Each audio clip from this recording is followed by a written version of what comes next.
Hello, I'm Adam Newman. This is my official YouTube channel. Please subscribe and support us. The Young and the Restless Spoilers. Welcome back to our channel. Guys, today is a beautiful Wednesday, but honestly, my brain is an absolute storm of confusion and soap opera madness after reading the latest updates. Grab your coffee, or maybe something a little stronger, because we have a massive amount of ground to cover today and I am still trying to wrap my head around it all. And honestly, Genoa City is completely off the rails right now. I mean, everywhere you look, there is absolute chaos. We have Diane Jenkins literally crushing Nikki Newman's hand in a heavy front door over at the Abbott mansion because she is so blinded by jealousy. We have Victor Newman running around telling poor Claire that accountability is for the weak while his own son Nick is missing, being tortured, and pumped full of fentanyl by Matt Clark in a dirty Las Vegas warehouse. Oh, and Adam is making out with Reza Thompson right as Chelsea Lawson is flying in to surprise him. The whole town is on fire. But today, I don't even want to talk about the Newmans or the Abbotts. We need to focus on the Winters family, because what is happening with Malcom Winters right now is arguably the most insane, brain-breaking storyline this show has done in a decade. So let's just start from the beginning of this current nightmare. Malcom Winters is back in town, and at first, we all thought this was going to be a fun, nostalgic visit. The Young and the Restless loves to bring back legacy characters for a quick pop of ratings. But no, they hit us with a massive tragedy right out of the gate. Malcom has been diagnosed with aplastic anemia. It is a rare, severe blood disorder, and he is literally in a race against time to find a bone marrow donor. The man is dying. You can see the exhaustion and the fear in his eyes every single time he shares a scene with Lily.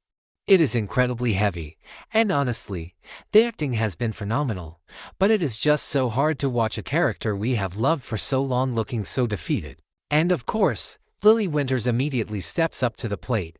She is his daughter. Well, she is his biological daughter, which was a whole massive storyline back in the day with Drusilla and Neil, but we all know the history there. Lily wants to be the hero. She wants to save her dad. She goes in for the testing, completely ready to undergo whatever medical procedure is necessary to give Malcom her bone marrow. But then the doctors drop a devastating reality check on her. Lily cannot be a donor. Why? Because of her history with ovarian cancer and the intense chemotherapy treatments she went through years ago. And well, talk about a massive gut punch. I have to give the writers credit for remembering the show's medical continuity, because a lot of times they just forget these things, but it is so incredibly cruel. Lily is standing right there, healthy now, willing to do absolutely anything to save her father's life, and her own medical history is disqualifying her. The irony of her surviving cancer only to be told that her survival treatments are the reason she can't save her dad, it is heartbreaking. You could just see Lily completely crumbling under the weight of that guilt, even though it isn't her fault at all. But then, out of absolutely nowhere, the writers throw us a massive curveball. Dr. Stephanie Simmons returns to Genoa City. Now, for the long-time viewers, seeing Stephanie again is a huge blast from the 1990s. We all remember when Olivia and Drusilla were trying to play matchmaker for Stephanie and Malcom. They had a brief romance, but nobody thought it was anything life-altering. Well, apparently, we were all wrong. Stephanie sits down and reveals the mother of all secrets. She and Malcom have a child together, a secret child that she has hidden from him for 30 years. And who is this secret child? It is Holden Novak. Yes, Holden, the guy who came to town a few months ago pretending to be Damien Kane, the guy who has been doing shady corporate work for Kane Ashby. The guy who has been flirting with Claire Newman, that Holden. Suddenly, his entire world is flipped upside down. He thought Jerry Novak was his dad his whole life, and now he finds out he is part of the legendary Winters family. And for Lily, this means she suddenly has a brand new half-brother that she never knew existed. I mean, my head is spinning just trying to keep track of the family tree at this point. It is a lot to process for everyone involved. So obviously, the immediate thought is that Holden is going to be the savior. He is the biological son. He is young. He is healthy. The chances of him being a bone marrow match for Malcom have to be incredibly high, right? Holden goes in for the testing. We are all sitting on the edge of our seats, thinking this is the moment the storyline turns around.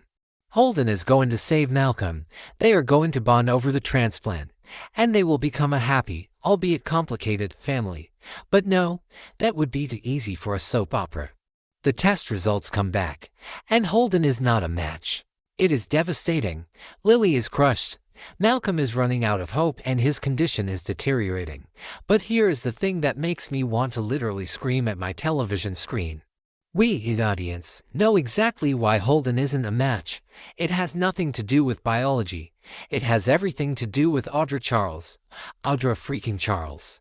Let's be real here for a second. Audra has always been a messy, manipulative corporate climber, but what she did here crosses a line into pure, unadulterated evil. Because she was jealous that Holden was confiding in Claire Newman instead of her, Audra actually sneaked her on and tampered with Holden's bone marrow test results. She changed them to make it look like he wasn't a match, just out of spite. She is so petty, so insanely jealous over a guy who barely gave her the time of day, that she is literally committing attempted murder by hiding a viable bone marrow match from a dying man. What is wrong with her? I used to kind of enjoy Audra's villain era, but this is too far.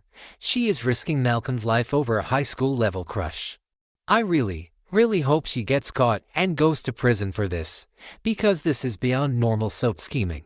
Okay, let me pull myself back on track here before I just rant about Audra for another hour. So, as far as the characters know, Holden is not a match. Malcom is running out of options and time is ticking. Desperate times call for desperate measures. Lily starts thinking outside the box. She looks at her kids, Maddie and Charlie, the twins. They are Malcom's biological grandchildren. Maybe, just maybe, one of them has the right genetic markers to be a match. And this is where Devin Winters steps up in a major way. Devin has been so incredibly angry lately. He is furious with Mariah over the whole Dominic kidnapping mess. He is annoyed with Sharon for constantly meddling and trying to force him to forgive Mariah. And he is just generally stressed out. But when it comes to family, Devin still shows up. He fuels up his private jet and tells Malcom to take it. He lends his uncle the jet so Malcom can fly straight to Los Angeles to get the twins tested as quickly as possible. It was a really touching moment that reminds us why the Winters family is so special. Despite all the corporate backstabbing and the personal drama, they rally when a life is on the line. But wait, because nothing is ever simple on the young and the restless. While all of this frantic scrambling is happening, Kane Ashby is hovering around. Kane has been in a weird spot lately. Phyllis Summers literally weaponized his own AI program against him, drugged him, and stole Newman Enterprises right out from under everyone, renaming it Summers Conglomerate. Kane is furious. He is plotting revenge with Holden, but he is also desperately trying to win Lily back.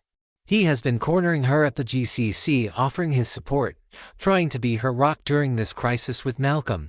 Lily has been pushing him away, but Kane is nothing if not persistent.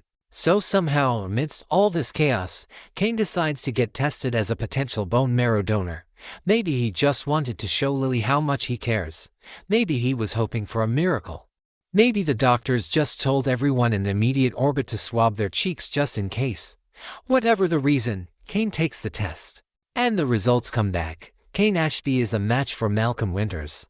I need you guys to read that again. Kane Ashby is a match. When I first read that spoiler, I literally had to blink and read it 3 more times. How on earth is Kane a match for Malcom? They are not related. Kane is Australian. He is supposedly the son of Colin Atkinson and Genevieve. He has no blood ties to the Winters family whatsoever. It made absolutely zero sense. Even the doctor on the show was baffled. The doctor looked at the test results and basically said, "This is highly unusual. The genetic markers are way too close for two people who are supposedly strangers. A random match is possible, sure, but this level of compatibility usually only happens within immediate family members." So, the doctor, being a thorough medical professional, demands a DNA test between Kane and Malcom, just to be safe. Just to rule out any weird medical anomalies before they proceed with a major transplant surgery. They swab Kane. They swab Malcom. The lab runs the DNA. And guys, I am not ready for this. I don't think any of us are ready for this. The DNA test results come back. and the shocking, world-shattering truth is revealed.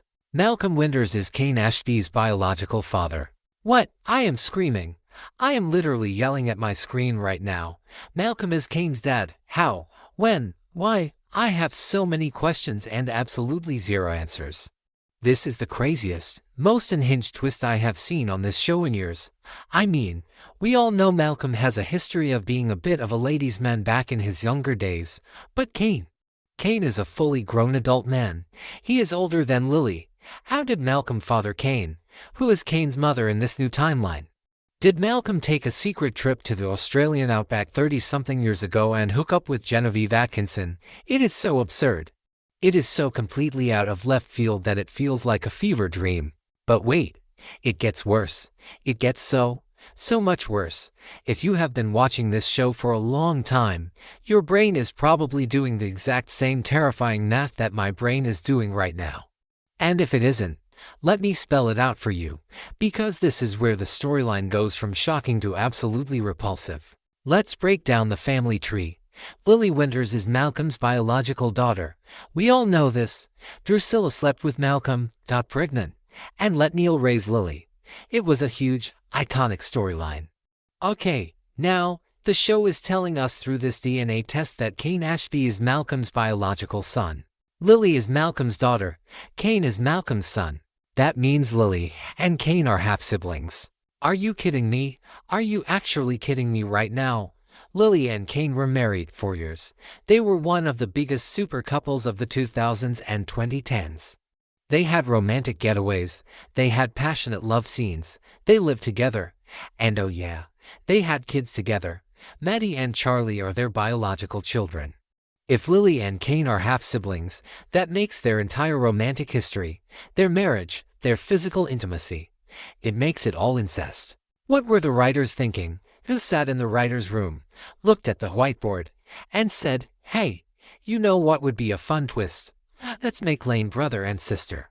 Who actually believes this is going to end well? Are they really going to destroy the entire legacy of one of their most popular couples by turning them into siblings? I feel physically sick just typing this out.